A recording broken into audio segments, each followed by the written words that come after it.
영쌤입니다. 오늘은 영유아기 어린이들의 그 스마트폰 이용 중독에 대해서 몇 가지 짚고 넘어가 보겠습니다. 요즘 식당에 가면 그 어린 자녀들과 함께 식당을 이용하시는 부모님들을 볼 수 있는데요.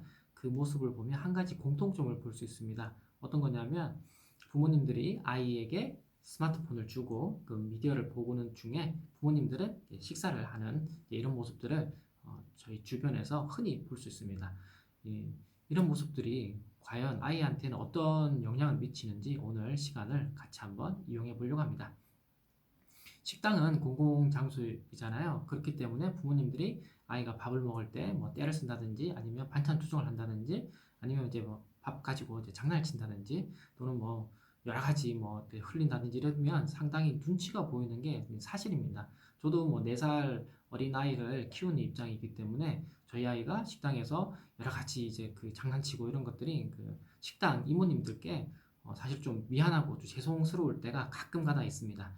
그래서 아이들이 식당에서 뭐 특히 공공장소에서 조용히 밥을 먹어주고 이러면 굉장히 좋은데 대부분 아이들은 이제 그런 뭐 어떤 예절이나 이런 것보다 본인의 어떤 욕구나 감각에 더 이렇게 충실하기 때문에 그런 일이 잘 일어나지 않죠. 그래서 떼쓰고 투정 부리고 이런 일들이 바로 부모님들을 조금 힘들게 하고 눈치가 보이게끔 만들어주죠. 또 그 아이도 밥을 먹어야겠지만 그 아이를 케어하는 부모님도 사실은 이제 밥을 먹기 위해서 식당을 이용하는 거잖아요. 그러면 아이도 밥을 먹여야 되고 또 나도 밥을 먹어야 되기 때문에 이게 또 밥을 먹는 입장에서는 상당히 불편합니다. 사실은 저도 뭐 아이를 밥을 먹으면서 제가 밥을 먹기 때문에 먹으면 제가 뭘 밥을 잘 먹고 있는 건지 아니면 그냥 살기 위해서 먹는지 좀 헷갈릴 때가 좀 있어요. 그렇지만 어쨌든간 뭐 같이 밥은 이제 먹는 게 이제 가능한 거죠. 그래서 이런 상황을 한 번에 해결할 수 있는 바로 아주 효과적인 그리고 즉시의 효과가 나타나는 게 바로 아이한테 미디어를 보여주고 부모님은 맛있게 밥을 먹고 또 아이는 그 미디어 보면서 이렇게 밥을 먹는 이런 것 때문에 식당에서 이런 모습들을 이제 흔히 볼 수 있는 겁니다. 그러면 아이는 그 동영상 보면서요 밥을 이렇게 잘 먹죠. 그 조용하고요. 그리고 입에 부모님이 음식을 넣어주면 그냥 이렇게 씹고 이렇게 대충 이렇게 씹고 삼키게 됩니다. 어, 이건 이제 뭐 저희가 일반인들이 볼 수 있는 건 이제 식당이지만 실제로 이제 집에 가정으로 이렇게 돌아가면 가정에서 엄마가 이제 아이를 케어하는 동안에 뭐 이제 뭐 설거지를 한다든지 아니면 빨래를 한다든지 집안 청소를 하게 되면 어, 또 이런 일이 또 벌어지는 거죠. 아이가 그 시간에만큼은 좀 조용하게 또 그 시간을 좀 확보해주면 그래야 효율이 높아지기 때문에 그걸 또 집에서도 할 수 있게 되죠. 근데 이런 것들이 아이한테 아무 영향이 없으면 괜찮은데 아주 안 좋은 영향을 가지고 오게 됩니다. 그 대표적인 게 바로 팝콘 브레인 현상입니다.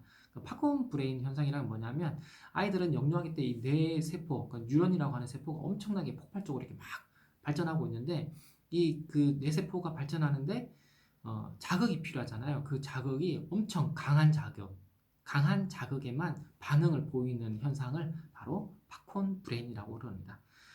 동영상 자료라는 건 결정적으로 그 시각하고 청각을 이렇게 자극을 하는 거죠.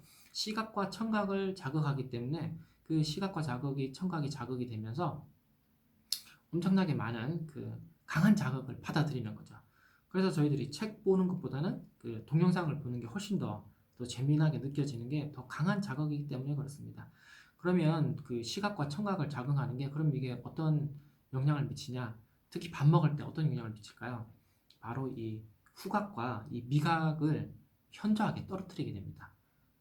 미각과 후각을 현저하게 떨어뜨리기 때문에 밥을 먹으면서도 내가 어떤 음식을 먹고 있는지 맛있는 음식을 먹고 있는지 아니면 맛없는 음식을 먹고 있는지 잘 모르고 그냥 밥을 그냥 입에 있으니까 그냥 씹고 이제 삼키는 이제 그런 행위를 반복하게 되는 거죠. 근데 아이들은 그 식사 시간이 굉장히 중요합니다. 식사 시간이 뭐가 중요하냐면 아이들이 그 음식을 먹으면서 그 맡게 되는 향기, 음식의 그 맛이 그 냄새죠. 음식의 냄새 그리고 입으로 느끼는 그 미각 그리고 이걸 이제 입에서 씹으면서 느끼는 그 식감 요런 걸 통해 가지고 그 사실은 엄청난 오감 발달을 하고 있는 거거든요. 그런데 이걸 미디어를 보여주니까 아이는 어떻게 되죠? 시각하고 청각만 자극이 되고 요 두 가지 나머지 기능들이 이렇게 현저하게 줄어드는 거죠. 그리고 또 다른 문제도 있습니다. 바로 상상력이 자극되지 않는 거죠. 아이들은 그 미각과 청각 또는 이런 모든 걸 다 포함해가지고 오감 발달을 해야 되는데 이 오감 발달을 해야 되는데 굉장히 강한 자극을 주면 그 인간이라는 건 되게 그래요. 굉장히 강한 자극을 주면 다른 자극은 잘 느낄 수 없는 거예요. 그래서 그 뭐 좀 식사 시간에 좀 죄송한 얘기지만 만약에 그 암모니아 냄새가 강하게 풍기는 곳에서 만약 식사를 하게 된다 이럴 경우에는 사실은 그 맛을 거의 못 느끼게 됩니다. 다른 맛은 못 느끼게 되죠. 그리고 그 매운맛을 막 많이 먹게 되면 다른 음식 맛을 또 잘 못 느끼게 되죠. 그러니까 인간이라는 어떤 감각에 어떤 특정 감각이 너무 이렇게 올라가면 다른 감각이 자연스럽게 그걸 잘 느낄 수 없는 그런 현상에 있습니다. 그러니까 아이들이 밥 먹을 때 그 오감을 발달시켜야 되는데 오감을 발달시키지 않고 오로지 시각하고 청각만 자꾸 자극을 대고 거기에만 뇌가 반응을 하는 이런 현상으로 바뀌게 되는 거죠. 어, 그렇기 때문에 부모님들이 특히 주의하셔야 되고요. 이게 어떤 거냐면 아이들이 조용하기를 아이를 조용하게 만들기 위해서 어린아이한테 마취제를 투여하는 거하고 매우 비슷한 현상입니다. 음, 그 마취제를 투여하면 사람이 조용하고 이렇게 마비가 되니까 그냥 쭉 이렇게 다른 자극을 잘 못 느끼는 거잖아요. 그렇게 만들고 그게 그러니까 마취가 된 아이니까 어떻게 돼요? 그 마취된 아이를 깨우려면 엄청 강한 자극이 또 필요한 거죠. 그래서 가장 좋은 것은 부모님이 사실은 그 시청각 자료를 보여주는 게 아니고 부모님이 동화책을 읽어주는 거죠. 부모님이 동화책을 읽어주면서 아이가 그 동화책의 내용을 상상을 해보는 거죠. 그 상상을 해보고 그런 것들이 이렇게 느껴지면 사람은 그 공감각 기능 있잖아요. 그러니까 그 상상을 하게 되면 그 맛의 질감을 느낍니다. 그러니까 뭐 씹는 걸 이렇게 뭐 씹을 때는 무슨 소리가 나지? 뭐 와삭 와삭 또는 뭐 이렇게 좀 쫀득쫀득 이런 이야기를 해주면 아이는 그 먹고 있지 않아도 그걸 이렇게 연습을 하고 그걸 이렇게 공감각적으로 느끼게 되는 거죠. 그래서 아이들이 그런 그 의태어 이런 것들이 아이들 그 동화책 굉장히 많이 나온 이유가 그런 게 있거든요. 그래서 부모님들이 동화책을 읽어주고 그러면서 상상력을 자극해주고 또 오감 발달에 도움을 주는 거죠. 그 밥 먹는 시간을 놀이 시간으로 활용하는 게 제일 좋습니다. 저도 저희 딸아이하고 그 밥 잘 안 먹어요. 저희 딸아이도 웃기게도 밥 잘 안 먹고 미숙아로 태어나서 밥을 잘 많이 못 먹습니다. 지금도 작고요. 근데 이 아이를 어떻게든지 많이 먹이려고 하다 보니까 그 밥 먹을 때 그 뭐 사과 같은 거 이렇게 사각사각 하잖아요. 예, 이런 걸 이제 제가 입에 물고 아이한테 이런 소리가 나. 사각사각 소리가 나. 한번 들려주면 그러면 저희 딸아이도 그걸 입에 넣고 이렇게 씹으면서 아빠 내 소리 들어봐. 이렇게 하면서 그 밥을 먹거든요. 그렇듯이 그 밥 먹는 시간에 그 오감 발달을 도와주는 부모님의 역할이 굉장히 중요합니다. 그래서 결국 동영상을 보여주는 건요, 그 강한 시각과 청각만 자극을 시키고 아이들의 상상력도 떨어뜨리고 오감 발달에 굉장한 그 안 좋은 것을 야기시킨다. 이렇게 이해하시면 좋겠습니다.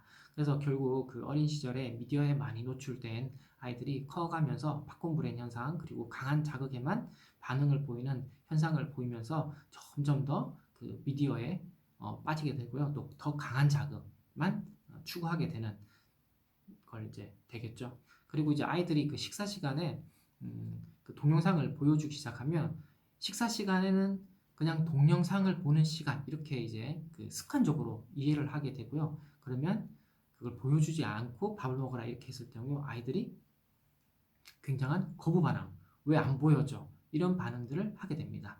그래서 그걸 만약에 혹시라도 그런 부모님 계신다면 먼저 아이한테 평상시대로 하면서 다음에는 우리 동영상 보지 말고 우리 밥 먹으면서 같이 오감놀이 좀 해보자. 이렇게 해서 그 먼저 이렇게 그 예견을 좀 시켜주는 게 좋아요.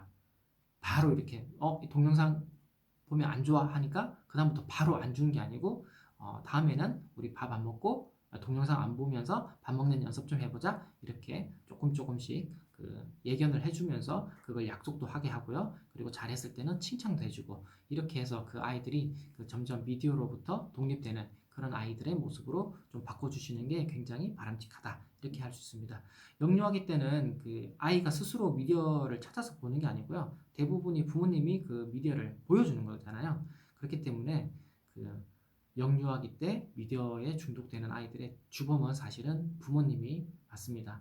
그래서 부모님들이 지금도 물론 많은 부모님들이 애쓰시고 살고 어려운 환경 속에서 아이를 키우는 거 저도 정말 저도 공감을 하고 있습니다. 그렇지만 지금 이 시기에 조금 더 노력하고 조금 더 애를 쓰시면 가면 갈수록 점점 더 편해집니다. 아이가 스스로 놀 수 있고 스스로 상상할 수 있고 스스로 밥 먹을 수 있고 점점 좀 편해지는데요. 지금 이 시기에 그 어려움을 조금 빨리 해결하고자 아이들한테 미디어를 자꾸 보여주고 그 현재의 그 편안함을 자꾸 즐기다 보면 아이들은 자꾸 미디어 쓰는 시간이 자꾸 늘어나고 이게 결국 초등학교 3, 4학년 이렇게 넘어가면 스마트폰 중독, 그 다음에 또는 인터넷 게임 중독으로 이렇게 넘어가는 그런 현상을 굉장히 많이 볼 수 있습니다. 그래서 부모님들 더 힘내시고요.